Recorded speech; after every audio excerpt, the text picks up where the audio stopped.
Mirchi Bangla originals, আসল গল্পের আড্ডা।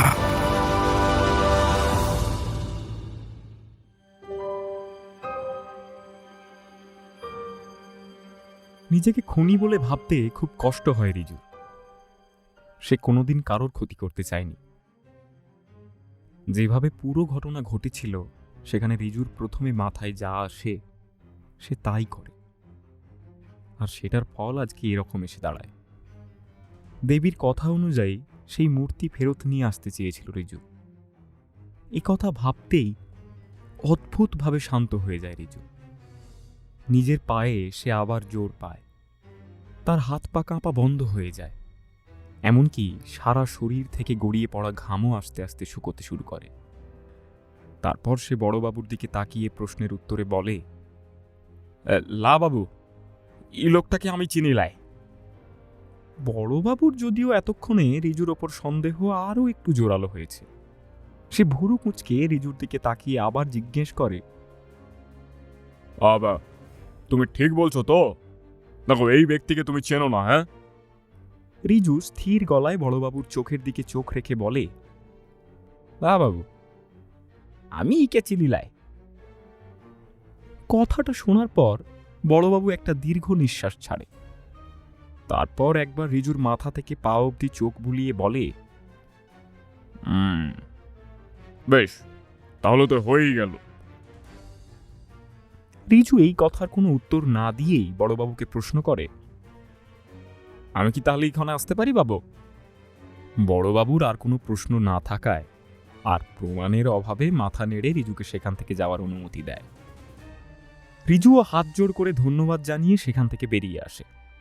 কিছুটা দূরে এসে যখন রিজু দেখে যে হাটের কোনো লোকজন সেখানে দেখা যাচ্ছে না, তার ভেতরটা আবার কেমন যেন গুলিয়ে ওঠে। সাথে সাথেই রিজুর বমিতে ভরে যায় সেই শুকনো মাটি। ওর খালি পেটের পিত্তি অবধি উঠে আসে রিজুর মুখ দিয়ে। বমি করেই সেখান থেকে দৌড় লাগায় রিজু। সোজা গিয়ে থামে বাড়ির সামনে এসে। নিজেকে কেমন পাগল পাগল লাগতে থাকে রিজুর। কোনো দিকেই কোনো উপায় খুঁজে পায় না সে। তার মনে হয় চারিদিক কেমন যেন ঘুরছে রিজুর সামনে। বাড়ির বারান্দায় পৌঁছতেই মাথা ঘুরে পড়ে যায় রিজু সেখানে। চোখে মুখে জল পড়াতে আবার জ্ঞান ফেরে রিজুর। বাবাকে বাড়ি আসতে দেখে জবা বাড়ির বাইরে ছুটে যায়। তারপরেই বাবাকে মাটিতে লুটিয়ে পড়তে দেখে ছোট্ট জবা ভয় পেয়ে ছুটে যায় সেখান থেকে মায়ের কাছে। জবার মুখে সমস্ত কথা শুনে লক্ষ্মী তৎক্ষণাৎ বাড়ির দিকে এগোয়। রাস্তায় দেখা হওয়াতে রিজুর দুজন বন্ধুও সঙ্গ নেয় লক্ষ্মীর।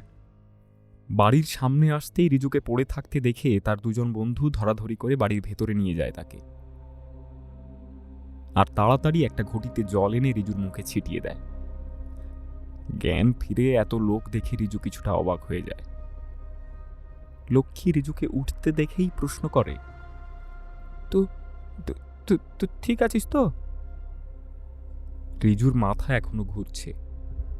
সে নিজের মাথা আঁকড়ে ধরে চোখ মুখ কুচকে মাথা নেড়ে হ্যাঁ জানায়। ততক্ষণে রিজুর বন্ধুরাও জিজ্ঞেস করে, হ্যাঁ বল না রিজু, তোর কি শরীর খারাপ লাগছে? রিজু, কি হয়েছে বল? কিরে, ডাক্তারবাবুকে ডাকবো? রিজু কিছু বলার আগেই এই কথাটা শুনে লক্ষ্মী উত্তর দেয়, হ্যাঁ, তোরা একটু ডাক্তারবাবুকে ডেকে লিয়ে আয় না কেনে, একবার দেখে যা কেসে। যা যা, তোরা একবার যা। এই কথাটা শুনেই যদিও রিজুর হুঁশ পুরোপুরি ফিরে যায়, ওর মনে হয় ওর এরকম হয়েছে শুনে যদি লোকের সন্দেহ আরো বেড়ে যায় ওর ওপর, তাহলে তো সর্বনাশ। বন্ধুরা ওখান থেকে বেরিয়ে যাচ্ছে দেখে রিজু একটা বিরক্তির ভাব দেখিয়ে বলে ওঠে, উফ, তোরা এত বাড়াবাড়ি করছিস কেন বলতো? হ্যাঁ, রোদ লেখে গিয়েছে, তাই মাথা ঘুরে গেছিল, তেমন কিছু হয় নাই। এত ডাক্তার ফাক্তার ডাকার মতো কিছু হয় নাই গো। একটুখানি সুই থাকলেই আমি সব ঠিক হয়ে যাব, ঠিক আছে? ডাক্তার ডাকি না। কথাগুলো শুনে রিজুর বন্ধুরা তাকে বোঝাতে যায়, কিন্তু অন্য দিক থেকে লক্ষ্মী তাদের ইশারা করে চুপ করতে বলে। লক্ষ্মী জানে যে রিজু একবার যখন না বলেছে, তাকে জোর করতে গেলে সে আবার চিৎকার করতে শুরু করবে। তাই লক্ষ্মী আর কথা না বাড়িয়ে রিজুকে মাদুরে আবার শুইয়ে দিয়ে সেখান থেকে চলে যায়। আর সাথে রিজুর বন্ধুরাও রিজুকে আর লক্ষ্মীকে আসছি বলে বেরিয়ে যায়। রিজু নিজের ঘরে পুরোপুরি একা শুয়ে থাকে। সেদিনের সেই ঘটনাগুলো সে প্রথম থেকে আবার মনে করার চেষ্টা করে। রিজুর এও মনে হয় সে হয়তো লোকটিকে না আঘাত করেও পালিয়ে আসতে পারত। এই ভেবে আরো মাথা খারাপ হতে থাকে রিজুর। মাদুরে কুঁকড়ে শুয়ে থাকে সে। লক্ষ্মীর এসব আচার ব্যবহার দেখে সন্দেহ হতে থাকে, কিন্তু রিজুর শরীর খারাপ হয়েছে বলে সে আর কিছু বলে না। এসব ভাবনার মাঝেই দিন গড়িয়ে সন্ধে হয়। রিজু এতক্ষণে নিজেকে কিছুটা সামলে নেয়, কিন্তু তার ভয় কিছুতেই কাটতে চায় না। রিজু মরিয়া হয়ে ওঠে। ঠিক তখনই ওর মাথায় একটা বুদ্ধি আসে। যে দেবীর জন্য রিজু এত কিছু করেছে, সে কেন তার কাছে কোনো প্রার্থনা করছে না এই বিপদের সময়? দেবী নিশ্চয়ই এই বিপদ থেকে রিজুকে রক্ষা করবে। কথাটা মনে হতেই রিজু বেশ খানিকটা বল পায় মনে। সে এটা জানে যে মাঝরাত ছাড়া সে দেবীর পুজো করতে পারবে না। এখন রাত সবে নেমেছে। তাছাড়া রিজুর এও মনে হয় সে শুয়ে থাকলে লোকজনের সন্দেহ আরও বাড়বে। মনে হতেই রিজু উঠে বসে। তারপর ছেলে জবার সাথে বারান্দায় গিয়ে খেলতে শুরু করে। বুদ্ধি কাজেও দেয়। পেরোতে থাকা লোকজন, এমনকি লক্ষ্মী, সবাই হাসি মুখে দেখে ওদের খেলা। এই সব কিছুই সবার খুবই সাবলীল বলে মনে হয়। ইতিমধ্যে রাতের খাবারও তৈরি হয়ে গেছে। রিজু তার ছেলে জবাকে কোলে নিয়ে রাতের খাবার খায়। তারপর কিছুক্ষণ বসে থাকে লক্ষ্মীর খাওয়া শেষ হওয়ার অপেক্ষায়। তারপর সবাইকে নিয়ে সে ঘুমোতে যাওয়ার নাটক করে। কিছুটা রাত বাড়তেই লক্ষ্মী জবা দুজনেই ঘুমিয়ে পড়ে। রিজু সেটা বুঝতেই নিজের বিছানা ছেড়ে আস্তে আস্তে উঠে পড়ে। পা টিপে টিপে দরজা খুলে বেরিয়ে যায়। বাড়িতে আসার সময় রিজু জানত যে এই মূর্তিটা সে আর কাউকে কোনোদিন দেখাতে পারবে না।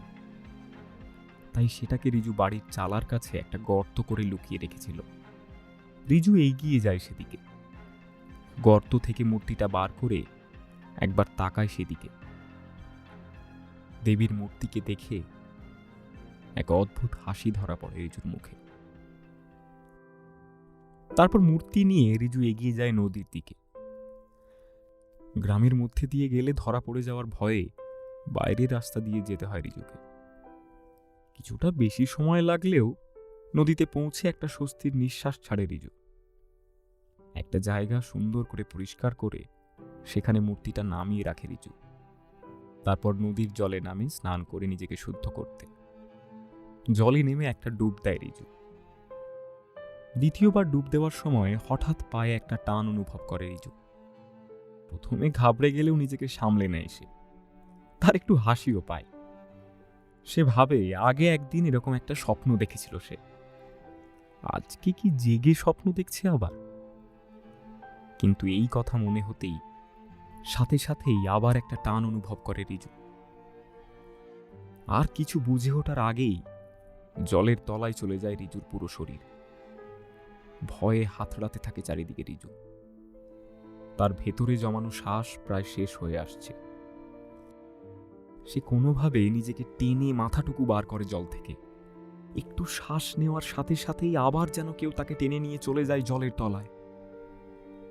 রিজু প্রচণ্ড মৃত্যু ভয়ে শেষ চেষ্টা চালায়। কোনোভাবে নিজের হাত পা ছুঁড়ে সে বেরিয়ে আসে জলের মধ্যে থেকে পাশের মাটিতে।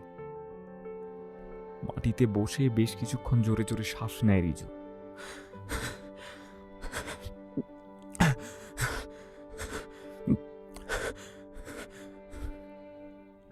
কিছুই বুঝে উঠতে পারে না সে।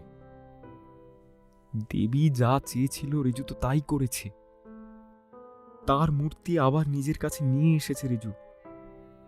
তাহলে এরকমটা হওয়ার কারণ কি? ভয়ে কাঁদতে কাঁদতে মূর্তির সামনে লুটিয়ে পড়ে রিজু। সে বলে, মা, মা, তুই কিনে আমার সাথে এরকম করছিস মা? আমি তোর সব কথা শুনছি। তোর মূর্তিটা আমি নিয়ে এসেছি মা, এটা বড় ঝুঁকি নিয়ে এসেছি। ই তো অপরাধ করেও তো নিয়ে এসেছি। তুই আমাকে ক্ষমা করি দে মা, আমাকে ক্ষমা করি দে। তারপর মূর্তিটা হাতে তুলে নেয় রিজু, কিন্তু হাতে নিতেই একটা অদ্ভুত জিনিস তার হাতে লাগে। সেটা হাতে লাগতেই কান্না থামিয়ে সে মূর্তিটা নিজের কাছে নিয়ে আসে। যদিও চারিদিকে খুব একটা বেশি আলো নেই, তার মধ্যেও রিজু ছোট ছোট চোখ করে একবার দেখার চেষ্টা করে। আর সেটা চোখে পড়তেই রিজুর চোখ বড় হয়ে যায়। পুরো শরীরের টাল সামলাতে না পেরে রিজু তৎক্ষণাৎ সেখানেই বসে পড়ে। কোনো ভাব ছাড়াই রিজু একভাবে মূর্তির দিকে তাকিয়ে থাকে।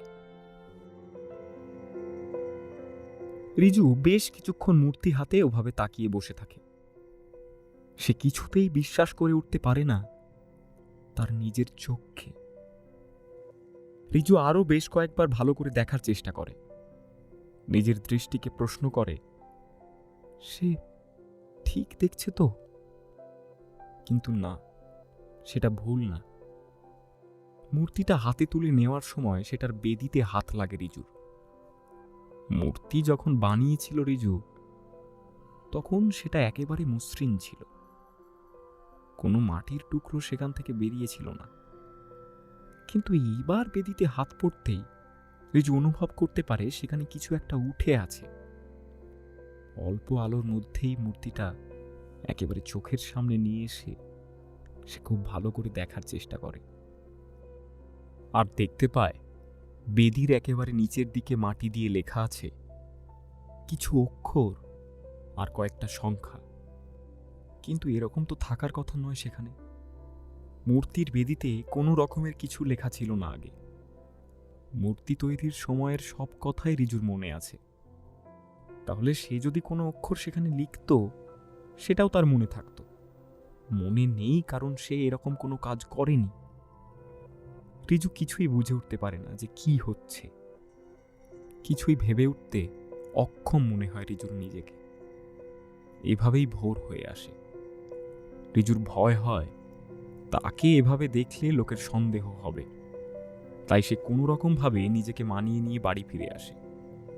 জামা কাপড় বদলে আবার গিয়ে শুয়ে পড়ে জবার পাশে। শুয়ে শুয়ে রিজু ভাবতে থাকে এরকম হওয়ার কারণ কি। একবার তার মনে হয় সেই লোকটার কীর্তি এটা। সে হয়তো মূর্তির নিচে ওভাবে ওসব লিখেছে। যদিও তার সাথে এটাও মনে হয় রিজুর এটা করার কোনো কারণ তো তার নেই। সে এরকমটা কেন করতে যাবে? আর তাছাড়া কাজটা দেখে বোঝাই যাচ্ছে যে এটা মূর্তি নির্মাণের সময় করা হয়েছে। কিন্তু তাও কিভাবে সম্ভব? এই মূর্তি যে পৃথিবীতে একটি, যেটা রিজু নিজের হাতে বানিয়েছে। আর সেই লোকটিকে গিয়ে তো এখন আর জিজ্ঞেস করার কোনো উপায় নেই রিজুর। এসব কথা মনে হতেই নিজেকে আবার কেমন পাগল পাগল লাগতে থাকে রিজুর। ভোর আস্তে আস্তে দিনে পরিণত হয়। রিজু ঠিক করে ফেলে এর মধ্যেই তাকে কোনোভাবে এই ঘটনার মূল অবধি যেতে হবে। সেই রাতের ঘটনা এখনো রিজুকে আতঙ্কে ভরিয়ে রেখেছে। আর রিজুর মনে হয় দেবী এখনো তার উপর রুষ্ট হয়ে আছেন, আর দেবীর রুদ্ররূপ রিজুকে সব সময় দেখছে। সে জানে যে দেবী কতটা ভয়ানক হতে পারে, কিন্তু প্রত্যেকবারের মতো এবার রিজু কাউকে না জানিয়ে সেখান থেকে যেতে পারে না। সে বুঝতে পারে না বলে চলে গেলে তার উপরে খুনের সন্দেহ পুরোপুরি এসে পড়বে। আর শুধু তাই না, জবা আর লক্ষ্মীকেও জড়িয়ে যেতে হবে এর মধ্যে। তাই রিজু ঠিক করে সে বাড়িতে থেকেই খোঁজ লাগাবে, আর বাড়িতে বলে যাবে সে কোনো কাজের খোঁজে যাচ্ছে। কথাটা মাথায় আসতেই রিজু তৈরি হয়ে লক্ষ্মীর দিকে এগিয়ে যায়। তার সামনে সে মাথা নামিয়ে বলে, আমি জানি যে আমি তোদের অনেক কষ্ট দিয়েছি। আমি এটাও জানি যে হয়তো আমাকে ক্ষমা করতে পারবি লাইতু, কিন্তু লক্ষ্যে আমি তোদেরকে ভালো রাখতে চাই। তাই একটু ভালো কাজ খুঁজতে চললাম, বুঝলি? রাতের মধ্যে ফিরে আসবো। লক্ষ্মী কিছু একটা বলতে যাওয়ার জন্য তৈরি হয়, কিন্তু রিজু কিছুটা বুঝতে পেরে লক্ষ্মী বলার আগেই আবার বলে, আমার করা মাটির জিনিস এমনিতেও বিক্রি হচ্ছিল লাই, আর ও কাজের জন্যই এত ক্ষতি হলো আমাদের। তাই ও কাজ আমি আর করবো লাই, আমি অন্য কাজ করব। এই কথাটা শুনে লক্ষ্মী আর কিছু বলে না। সে পুরো না হলেও রিজুর কথা কিছুটা বিশ্বাস করে মাথা নেড়ে সম্মতি জানায়। সেটা দেখে রিজুও বেরিয়ে যায় বাড়ি থেকে। বাড়ি থেকে বেরিয়ে একটা ফাঁকা জায়গায় এসে রিজু কিছুক্ষণ বসে থাকে।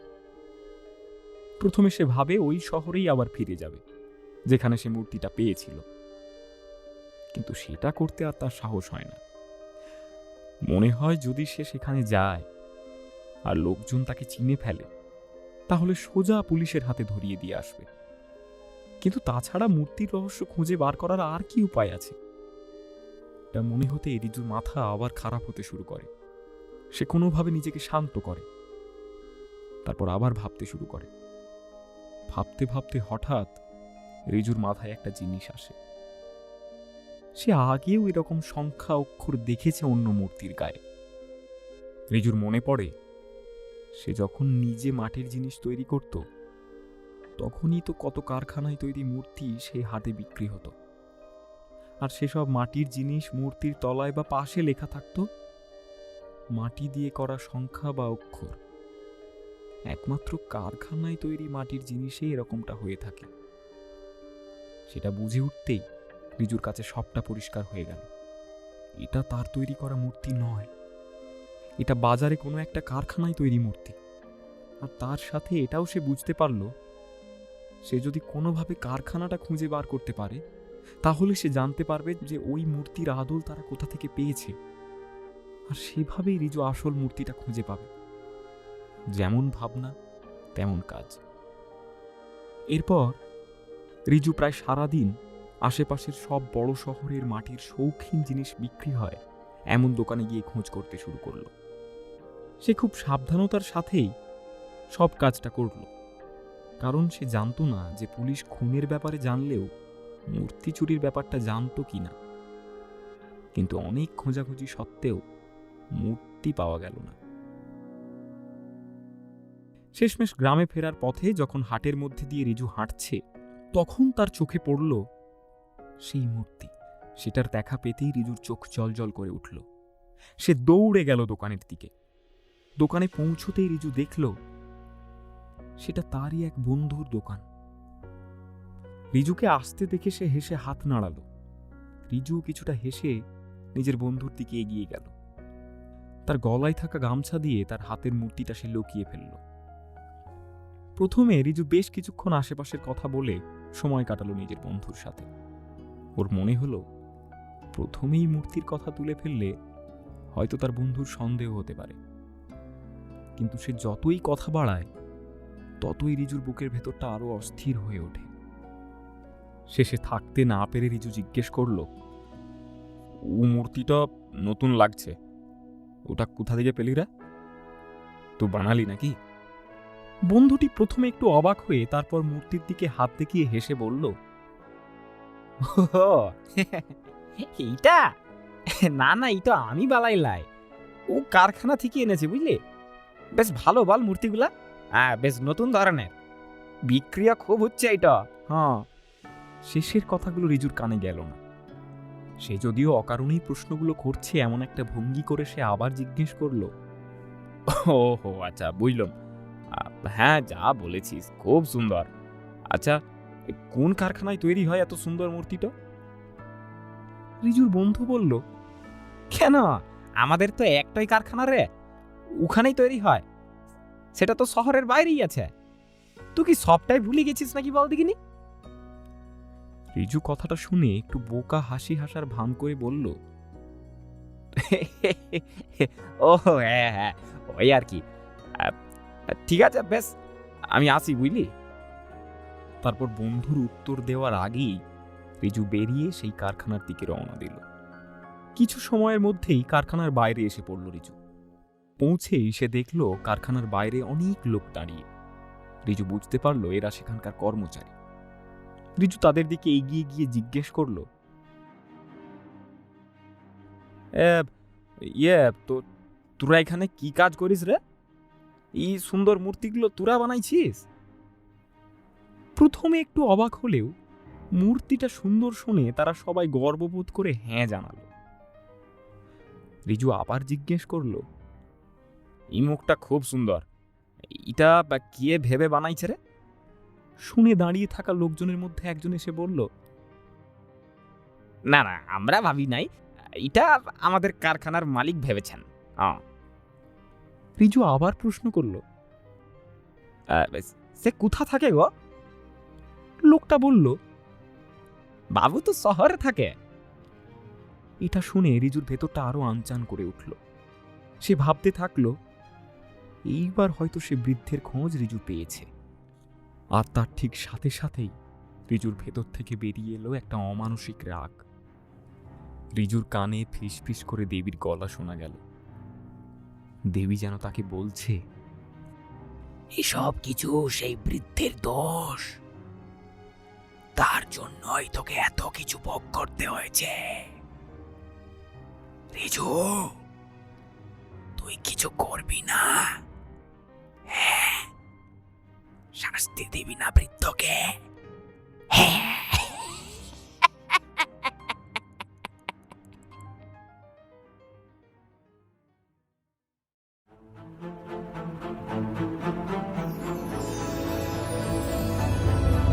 মির্চি বাংলা অরিজিনালস, আসল গল্পের আড্ডা।